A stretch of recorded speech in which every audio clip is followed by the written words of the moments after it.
Hi guys, it's Mrs. Daisy, and today I'll be reading to you from The One and Only Ivan. Change. Stella is the first to notice the change, but soon we all feel it. A new animal is coming to the Big Top Mall. How do we know this? Because we listen.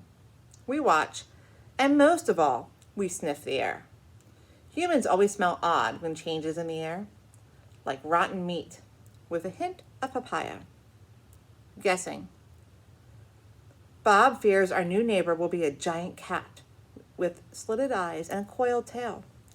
But Stella says a truck will arrive this afternoon carrying a baby elephant. How do you know? I ask. I sample the air, but all I smell is caramel corn. I love caramel corn. I can hear her, Stella says. She's crying for her mother. I listen. I hear the cars charging past. I hear the snore of the sun bears in their wire domain. But I don't hear any elephants. You're just hoping, I say. Stella closes her eyes. No, she says softly. Not hoping. Not at all. Jambo. My TV is off, so while we wait for the new neighbor, I ask Stella to tell us a story. Stella rubs her right foot against the wall. Her foot is swollen again, an ugly deep red. If you're not feeling well, Stella, I say, you could take a nap and tell us the story later. I'm fine, she says, and she carefully shifts her weight. Tell us the Jambo story, I say. It's a favorite of mine, but I don't think Bob has ever heard it. Because she remembers everything, Stella knows many stories. I like colorful tales with black beginnings and stormy middles and cloudless blue sky endings. But any story will do. I'm not in a position to be picky.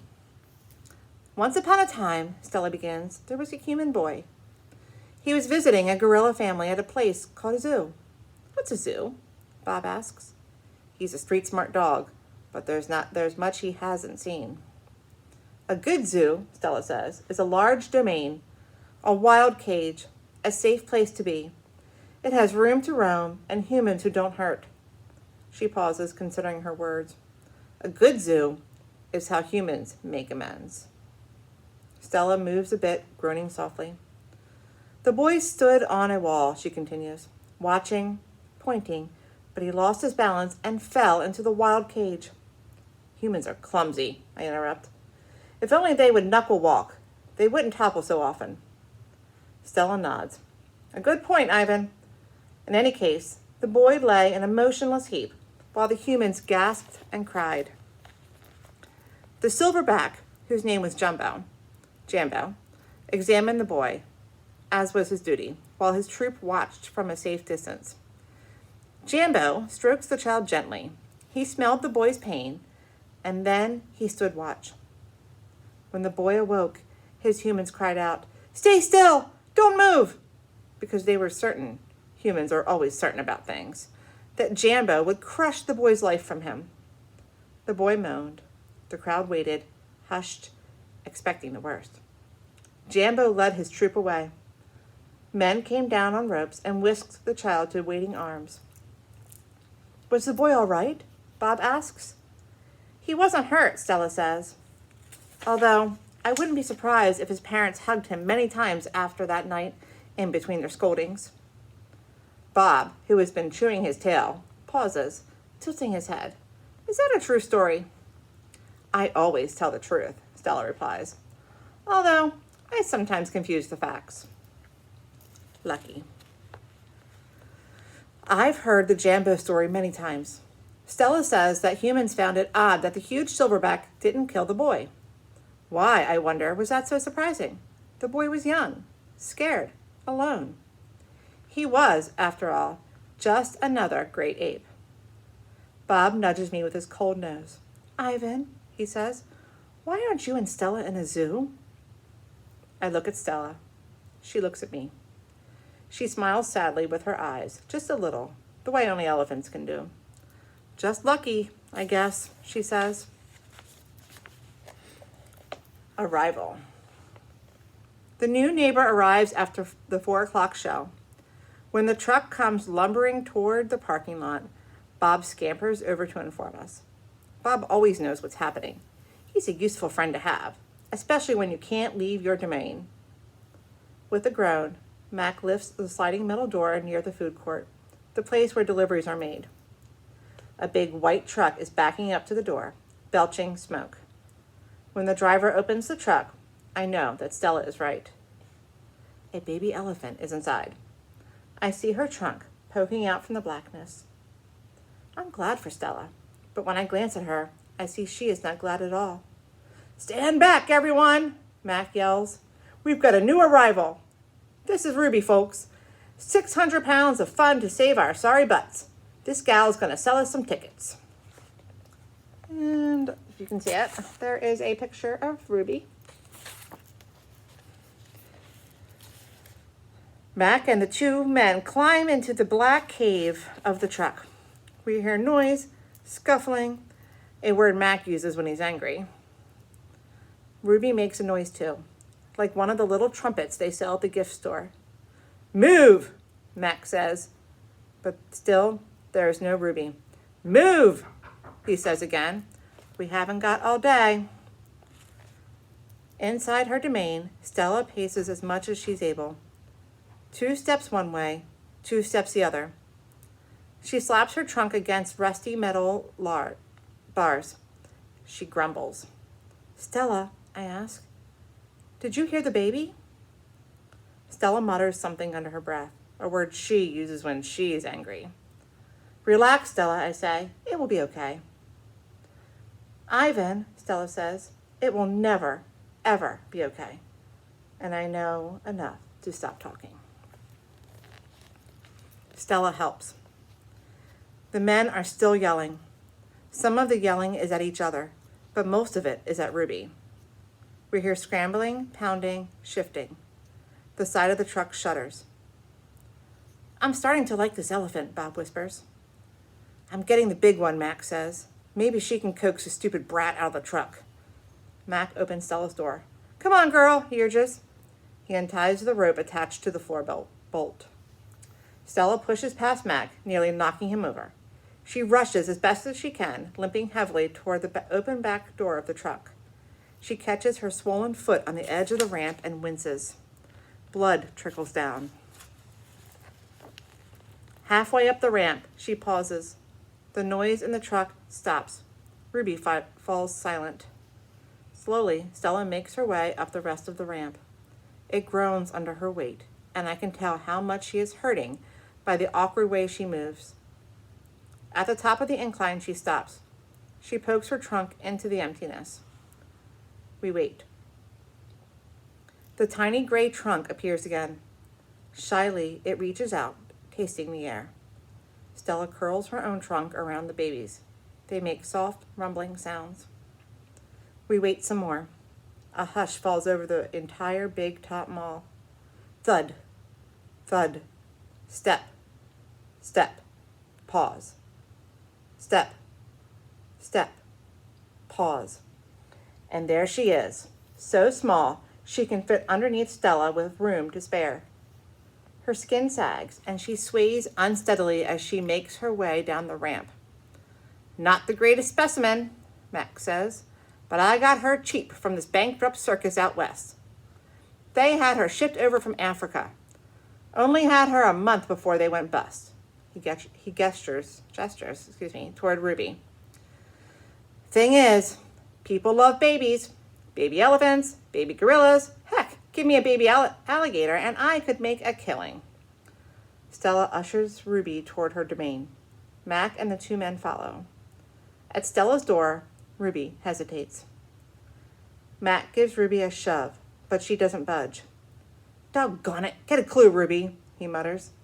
But Ruby isn't moving, and neither is Stella. Mac grabs a broom. He raises it.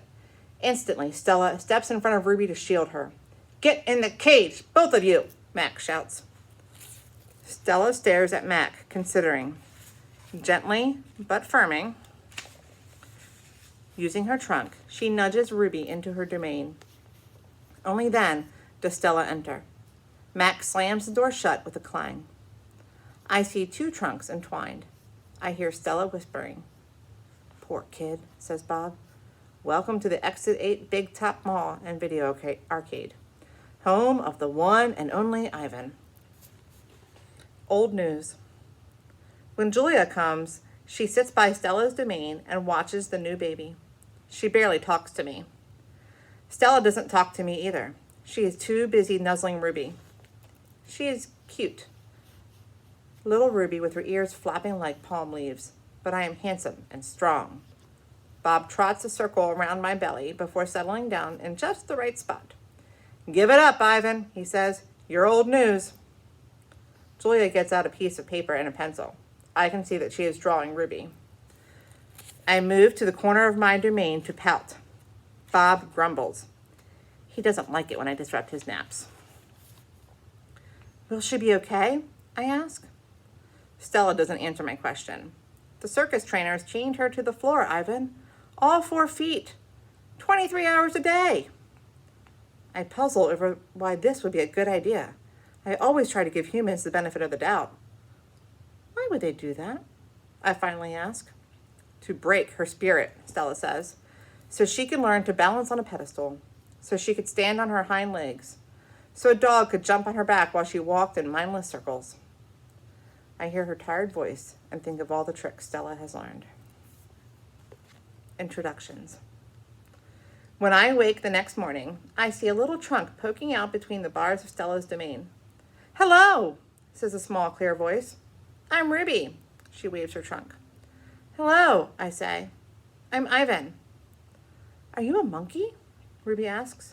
"Certainly not." Bob's ears perk up, although his eyes stay closed. "He's a gorilla," he says, "and I am a dog of uncertain heritage." "Why did the dog climb your tummy?" Ruby asks. "Because it's there," Bob murmurs. "Is Stella awake?" I ask. "Aunt Stella's asleep," Ruby says. "Her foot is hurting her, I think." Ruby turns her head. Her eyes are like Stella's, black and long-lashed, bottomless legs fringed by tall grass. "When is breakfast?" she asks. "Soon," I say, "when the mall opens and the workers come." "Where," Ruby twists her head in the other direction, "are the other elephants?" "It's just you and Stella," I say, and for some reason, I feel we have let her down. "Are there more of you?" "Not," I say at the moment. "Not," I say, "at the moment." Ruby picks up a piece of hay and considers it. "Do you have a mom and a dad?" "Well, I used to." "Everyone has parents," Bob explains. "It's unavoidable." "Before the circus, I used to live with my mom and my aunts and my sisters and my cousins," Ruby says. She drops the hay, picks it up, twirls it. "They're dead." I don't know what to say. I'm not really enjoying this conversation, but I can see that Ruby isn't done talking. To be polite, I say, "I'm sorry to hear that, Ruby." "Humans killed them," she says. "Who else?" Bob asks, and we all fall silent. Stella and Ruby. All morning, Stella strokes Ruby, pats her, smells her. They flap their ears. They rumble and roar. They sway as if they're dancing. Ruby clings to Stella's tail. She slips under Stella's belly. Sometimes they just lean into each other, their trunks twirled together like jungle vines. Stella looks so happy. It's more fun to watch than any nature show I've ever seen on TV. And here are Stella and Ruby together.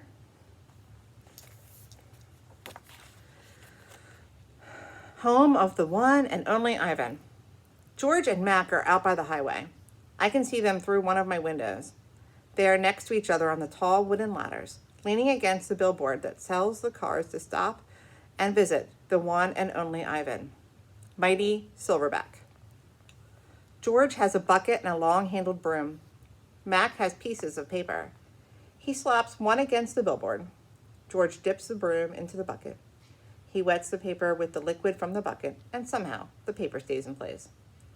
They put up many pieces before they are done. When they climb down from the ladders, I see that they've added a picture of a little elephant to the billboard. The elephant has a lopsided smile. She's wearing a red hat, and her tail curls like a pig's. She doesn't look like Ruby. She doesn't even look like an elephant. I've only known Ruby one day, and I could have drawn her better. Art lesson. Ruby asks a lot of questions. She says, Ivan, why is your tummy so big? And have you ever seen a green giraffe? And can you get me one of those pink clouds that humans are eating? When Ruby asks, what is that on your wall? I explain that it's a jungle. She says the flowers have no scent, and the waterfall has no water, and the trees have no roots. I'm aware of that, I say. It's art, a picture made with paint. Do you know how to make art? Ruby asks. Yes, I do, I say. I puff up my chest just a little. I've always been an artist. I love drawing. Why do you love it? Ruby asks. I pause. I've never talked to anyone about this before.